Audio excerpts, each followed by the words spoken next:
I want to start by thanking Defending Rights and Dissent for organizing and for Freedom of the Press Foundation for co-sponsoring this vigil for us to remember, to honor, to mourn the lives of journalists killed by the Israeli government in Gaza. I also want to thank my sister in service, Rep. Tlaib, for your notable and courageous leadership in standing with humanity. Yes, indeed. We are here today because this we're doing this together. Needless, senseless, and merciless violence against Palestinians is the deadliest conflict in history for journalists. We are here today to mourn the over 100 journalists killed by the Israeli government. We also remember that those killed were more than just journalists, as we just heard Rep. Tlaib say. They were mothers and fathers, brothers, sisters, daughters, sons, friends, and loved ones.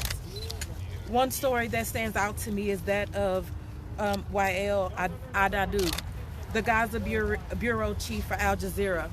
Since October 7th, Wael has lost more than 10 of his family members. First, his wife, daughter, son, grandson, and at least 8 other relatives were killed by Israeli airstrikes. And just last week, his son, Wael Al-Dahdouh, who was also a journalist and cameraman for Al Jazeera, was killed when an Israeli airstrike targeted his car. This horrific story of an entire family senselessly being killed is a painful reality, not just for journalists, but for so many of the Palestinians in the region. The role of a journalist, particularly in the face of conflict, is to capture the stories, the raw emotions, and the overlooked realities that often go unseen, unheard, untold. In other words, with their phones, with their pens, notepads, and cameras and recorders, they set out to uncover the truth.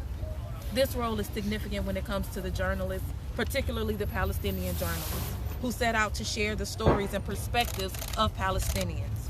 The significance of this lies in the reality that Palestinian voices are being intentionally silenced by the Israeli government and by our own government.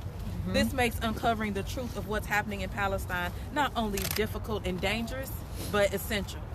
The Israeli government's silencing of and violence against journalists began long before October the 7th. In fact, for decades, as Palestinians have lived under their illegal occupation, the silencing of their voices and stories has been a tactic to maintain control and maintain support from the West. After all, it's much easier to ignore and cover up injustice if it goes untold. What we have seen since October 7th is the continuation of a pattern of systematic violence. The Committee to Protect Journalists found that before October 7th, Israeli soldiers had killed at least 20 journalists over 22 years, and none had ever been charged or held accountable. One of those journalists was the prominent, which we just heard, Palestinian-American Al Jazeera reporter Shireen Abu Akleh, who was killed by an Israeli soldier while wearing a press vest.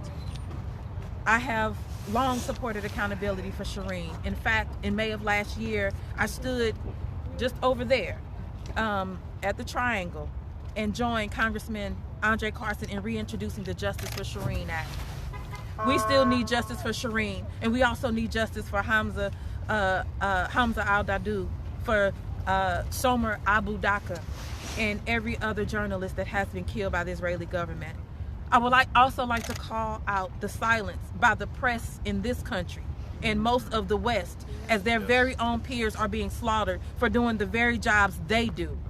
Why it is that so many had the, I'm trying to figure out why it is that so many had the courage to speak out about the killing of Jamal Khashoggi and the arbitrary detention of Evan Gershkovich.